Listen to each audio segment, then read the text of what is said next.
What's up, guys? It's Coach Luke and Coach Eric here, back on the Happy Healthy Human podcast, and we are on our segment, Coaches React. During Coaches React, if you guys don't know already, we are reacting to the most viral videos that are happening right now out there on media, on social media specifically, regarding health, fitness. We're going to do myth busting, and we're also going to educate, so that way everyone has clarity around like what is true and what is not. There are a lot of gurus, biohackers out there around health and fitness, and we just want to create clarity around what is actually moving the needle forward in your health and your fitness. So without further ado, I'm gonna show Eric. You gonna kick off? A video? All right, cool. Did you just show me the video?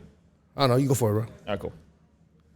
You can eat meat, fish, eggs, fruit, and vegetables. You're not going to eat bread, pasta, rice, tortillas, anything else. If it's not in that short list, you're not eating it. This is super interesting, and I would agree with Andrew here. He and I have actually talked about this offline. If you simply consume unprocessed animal foods, meat, whether it's red meat, chicken, fish, eggs, and unprocessed plant foods, focus on fruit and vegetables if you want, but avoid the grains, obviously avoid alcohol and processed foods, you will lose weight. Losing weight doesn't have to be complicated. Over 70% of the United States is overweight and obese. We have a crisis, but the solution is much easier than we believe, as long as we don't buy the media marketing and the BS, and we don't fall for the traps in grocery stores, these colorful, ultra-processed, easy to eat, easy to overconsume foods. So, unprocessed meat, unprocessed plant foods, focus on fruit and vegetables, you will lose weight and you will feel better.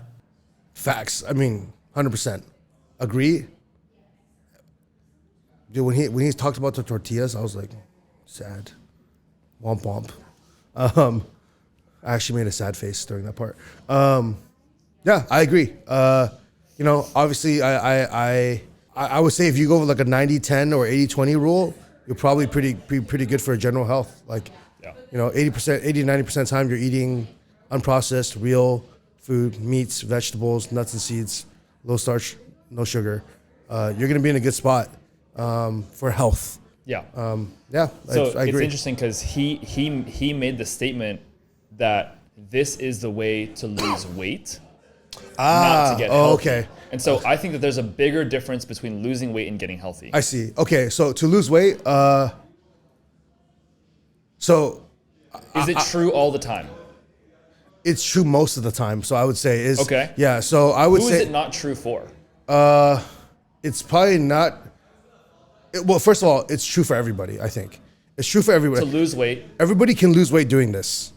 I believe that everyone. Okay, can, I see. Yeah. Like if you went to the extreme and only ate like unprocessed, yes, whole source. But where food. I've seen this gone wrong in my anecdotal experience, as well as in others, is like I used to be paleo, right? Oh yeah. So when you start meeting all these paleo heads, like it starts becoming this conversation like, well, is it paleo? And it's like, yeah, bro, like you're still eating cheesecake. Like it's still like a 3-layer cheesecake. Oh, you mean like the paleo recipes? Yeah. It's still like a paleo recipe where it's like it's whole milk. It's all healthy stuff and tons of agave and honey. Right. So Just because it's vegan doesn't mean it's healthy. Yeah. Right? Like, so Oreos are vegan.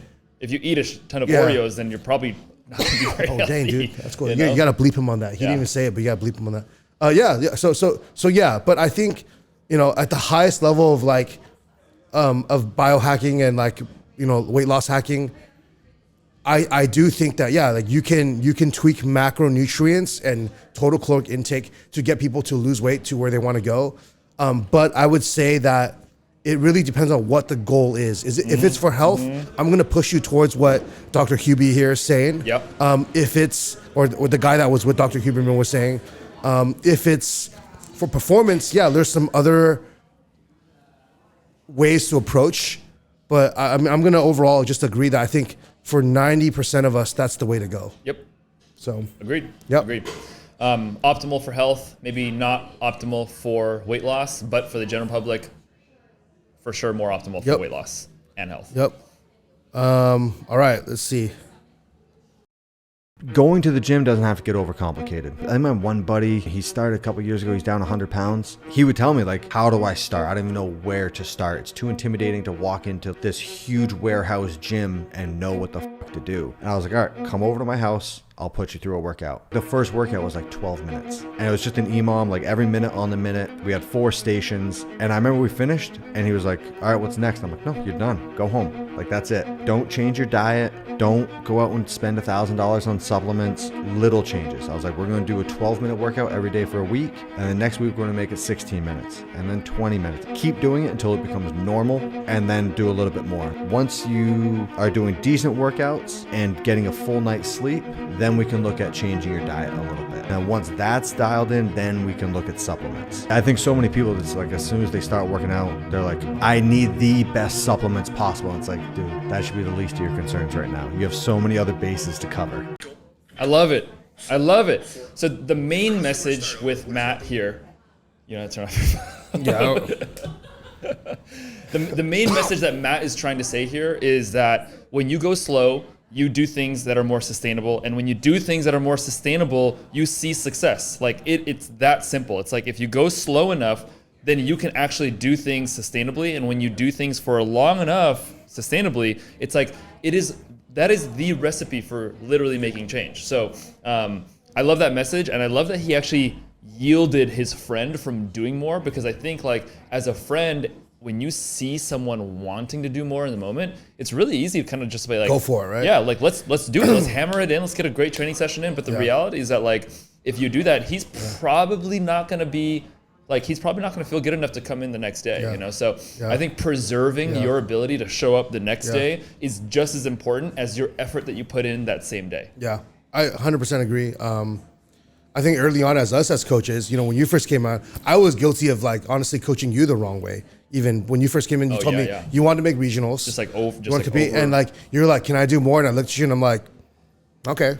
I'm just like, you know, not tired. Let's do it. Why not? Right? And I think there are seasons for that. I like look in hindsight, I think that's okay until it becomes culture. Yeah, right? Totally. So yeah, but 100% agree. I really enjoyed that little violin. That was nice. That was a nice little edit. But yeah, I 100% agree on what he said. Like progressively overload over time, and I really actually like the take that he added in. Like, don't focus so much on your supplements and like all this extra. It's like that's like we had on the other episode we talked about. I talked about like focusing on your rocks first with Dr. Israel. It's like your big lifts, like focusing on your rocks, right? I would say like then adding little pebbles in would be like your nutrition, everything else around that, your mindset, all this stuff, and then the sand is like to fill it in is like the supplements, right? And I think too often people come into gyms or start a fitness routine or whatever and just like go like right into the sand, just want to jump into the beach, right? And it's like, dude, like you don't even work out. Why do you need creatine? Or like why do you why do you want all this stuff? And people want, because people feel like they want the easy, but it's always easier to consume something than it is to go and do the work. For sure. You know, so For sure. Yeah. Love it. All right, guys, that's it for today's Happy Healthy Human podcast.